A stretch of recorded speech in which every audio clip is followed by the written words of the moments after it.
लैंगिक शोषणातल्या आरोपींना पॅरोल देऊ नका. फडणवीस सरकार कायद्यात बदल करणार आहे असं आता समोर येताना दिसतंय आणि याच अनुषंगानं मुख्यमंत्र्यांनी कॅबिनेट बैठकीमध्ये निर्देश देखील दिल्याचं समजतंय.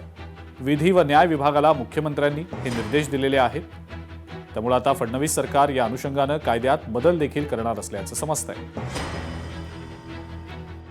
आज कॅबिनेटमध्ये जे अशा प्रकारचे आरोपी जे आहेत, हॅबिच्युअल आहेत, अनेक वेळा ज्यांनी गुन्हा केलेला अशा प्रकारचा, त्यांना पॅरोलवर सुटल्यानंतर पुन्हा अशा आरोपींकडून अशा प्रकारचे अत्याचाराचे, बलात्काराचे, हत्येचे घटना झालेल्या आहेत, प्रकार झालेले आहेत.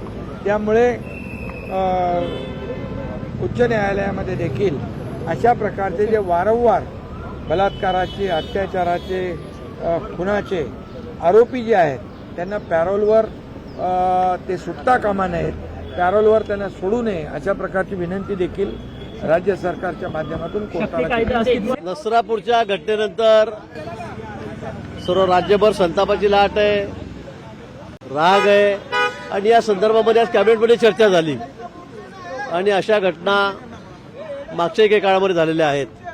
आणि म्हणून यातले जे आरोपी आहेत त्या आरोपींना कुठे पॅरोलवर सोडू नये, एकदा अटक झाल्यानंतर त्यांना पुन्हा बाहेर काढू नये अशा पद्धतीने चर्चा या ठिकाणी झाली. आणि या संदर्भामध्ये माननीय उच्च न्यायालय, माननीय सर्वोच्च न्यायालयाला आम्ही विनंती करणार आहोत सरकारच्या वतीने की असे जे असे जे आरोपी आहेत त्यांना एकदा अटक झाली की त्यांना पॅरोल देऊ नये, त्यांना बाहेर सोडू नये.